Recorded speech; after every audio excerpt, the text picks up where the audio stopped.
The Science of Where.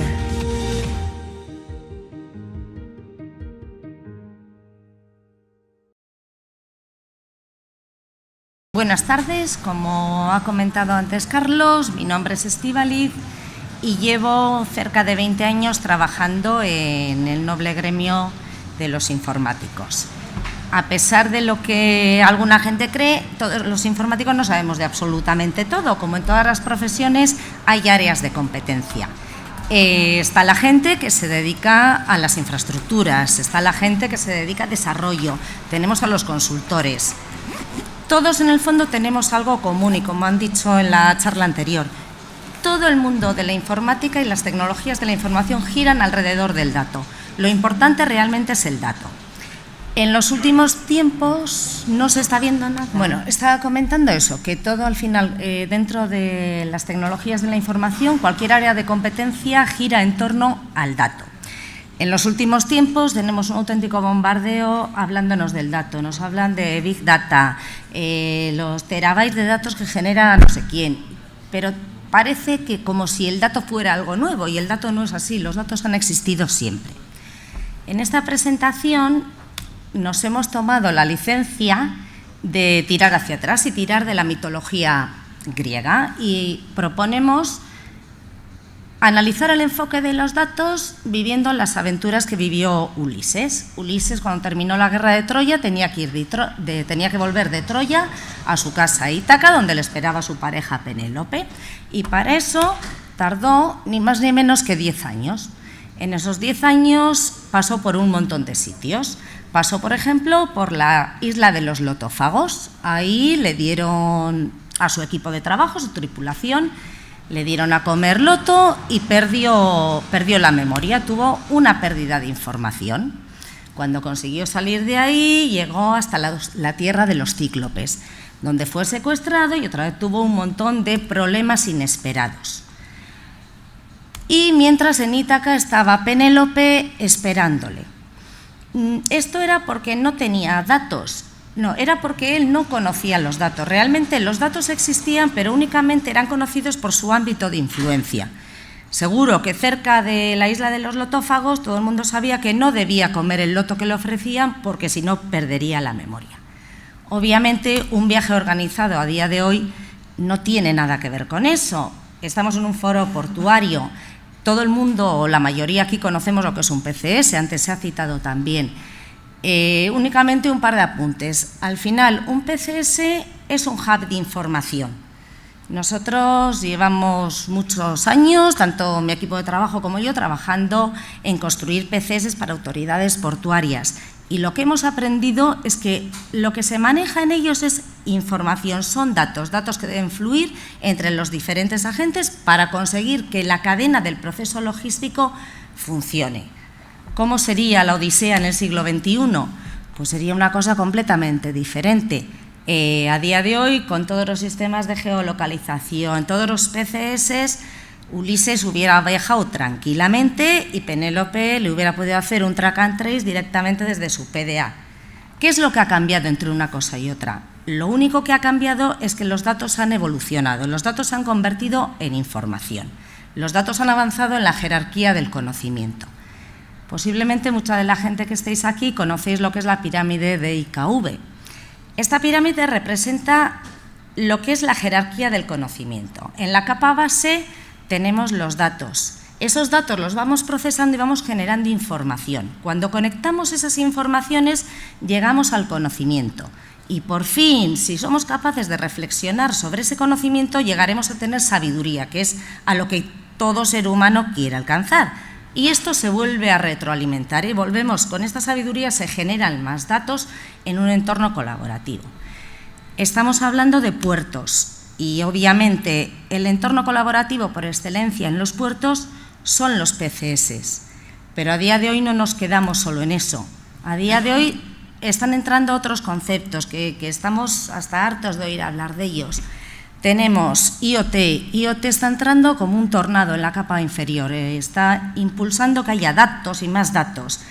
Tenemos otra forma de generar entornos colaborativos, blockchain. Blockchain, independientemente de la tecnología que tenga por debajo, lo que genera es poder formar una red de confianza entre determinados actores. Es otra forma de generar esos entornos colaborativos. Inteligencia artificial y machine learning. Se pretende que las máquinas sean capaces de aprender y generar esa sabiduría y ese conocimiento. ¿Con todo esto tenemos un entorno de Big Data? Pues puede que sí o puede que no.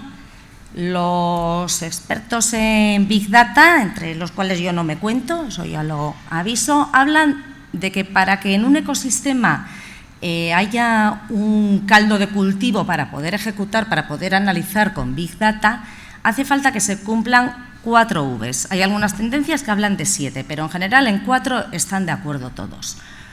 Uno es que haya variedad. No sirve de nada mirarnos el ombligo en ningún aspecto de la vida. Lo mismo con los datos, hay que tener variedad de datos. Estos datos se deben crear con una velocidad suficiente de creación para tener muestras continuamente de ellos. Tienen que ser veraces. Un dato erróneo es casi peor que no tener un dato. Tiene que haber un volumen suficiente. Nosotros, modestamente, cuando estuvimos preparando esta presentación y reflexionando sobre eso, sobre los datos y la importancia del dato, quisimos añadir una más, que es la quinta, que es el valor. Los datos deben tener valor para el negocio que estamos tratando. Un dato en sí mismo no tiene ni deja de tener valor. Es importante que lo usemos para nuestro negocio, entonces cogerá ese valor. Si nos centramos en el primero y en el último, en la variedad y en el valor, también nos hemos permitido la licencia, con un poco de imaginación, de acuñar otro concepto, que es el mestizaje de datos. Hoy en día los conceptos de fusión y de mestizaje están en temas de alimentación, están en temas de música, también deben estar en temas de datos, porque nos van a enriquecer. Hay que mezclar diferentes fuentes de datos para obtener diferentes visiones y con eso enriquecer lo que tenemos. Nosotros vemos 2 fuentes muy importantes de datos, 2 bloques. Uno de ellos sería toda la capa de IoT. Tenemos IoT hasta en cualquier utensilio de cocina, o sea, todos los dispositivos nos pasan información, algunos ya permiten hasta que los controlemos desde fuera, y es una fuente de datos que nos puede ayudar muchísimo en nuestro negocio. Y tenemos otra parte que es Open Data. Open Data llegó a nuestras vidas por un imperativo legal. En la Ley /11/2007 se establecía que las administraciones públicas debían exponer los datos de su negocio, los datos que manejaban, en formato reutilizable para que la sociedad hiciera uso de ellos. En este tema creemos, por la experiencia que tenemos trabajando con administración pública, que en general se está cumpliendo esto. Lo que no creemos es que se ha dado el paso a que la propia administración pública y las empresas privadas utilicen toda esa información que se está exponiendo en beneficio de su propio negocio. Si nos fijamos en el report que ha sacado la Unión Europea sobre el nivel de madurez de los países miembros de la Unión Europea sobre Open Data, vemos que España está en segunda posición, a una diferencia muy chiquitina con Irlanda, que es la primera. Con lo cual, algo tenemos que estar haciendo bien, se está generando muchísima información. Esa información nos tiene que servir, tenemos que pensar en cómo usar esa información, porque algo de lo que se expone tiene que ser útil para nuestro negocio. Siguiendo con el mestizaje de datos, hemos sacado de la página oficial de la Administración General del Estado de Open Data un muestreo de ciertas entidades que exponen datos.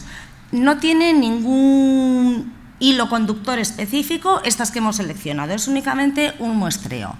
Tenemos desde autoridades portuarias, tenemos gobiernos autonómicos, universidades, AEMET, tenemos muchas fuentes de datos, tenemos incluso Smart Cities que están generando datos que a su vez exponen. Por otra parte, tenemos toda la sensórica. Si nos pasamos al mundo portuario, en todos los puertos a día de hoy, las grúas, muchas de ellas son capaces de generarnos datos. Boyas huellas inteligentes, las puertas de entrada, sistemas de geolocalización, cámaras. Todo eso lo tenemos que juntar y lo tenemos que juntar para enriquecer el negocio, que es lo que queremos todo el mundo. ¿Cómo queremos mejorar nuestro negocio? ¿Qué podemos hacer para mejorarlo? Pues podemos trabajar en dos líneas, en los modelos predictivos y en los modelos reactivos.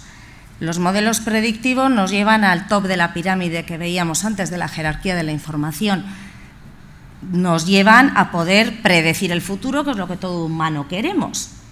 Posiblemente nunca lleguemos a predecir el futuro, pero sí podemos llegar a conseguir con ello modelos más precisos, podemos obtener mejores planificaciones y podemos tomar decisiones más inteligentes. Los modelos reactivos nos van a permitir reaccionar mejor y dar mejores respuestas a cosas que no podemos evitar que pasen. Las cosas ocurren y tenemos que conseguir reaccionar lo mejor posible ante ello. Nosotros hemos estado seleccionando ciertas cosas dentro de los modelos predictivos que creemos que podrían ser caminos donde utilizar esa parte que hablábamos de IoT y utilizar todo ese campo de datos que tenemos con Open Data.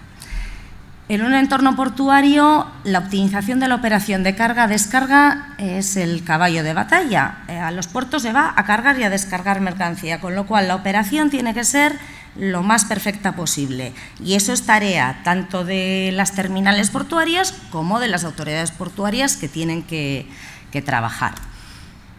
Vamos a juntar lo que tenemos. Tenemos datos de la operación, tenemos las grúas, tenemos esa sensórica y tenemos a EMET. EMET publica como datos abiertos no solo los datos de lo que ya ha pasado, sino también datos casi en tiempo real y datos a futuro, previsiones. Juguemos con eso, mezclemos y tratemos de predecir cómo van a ser las operaciones. Tenemos a nivel comercial en las autoridades portuarias el análisis que hacen del su hinterland y su foreland para mejorar, para hacer su actividad comercial. En general, en las autoridades portuarias se trabaja con los datos de la agencia tributaria. ¿Por qué no abrir la mente y pensar también que el Instituto Nacional de Estadística publica muchísima información? Igual esa información podríamos juntarla con la que actualmente se está estudiando ya y dar un paso más allá.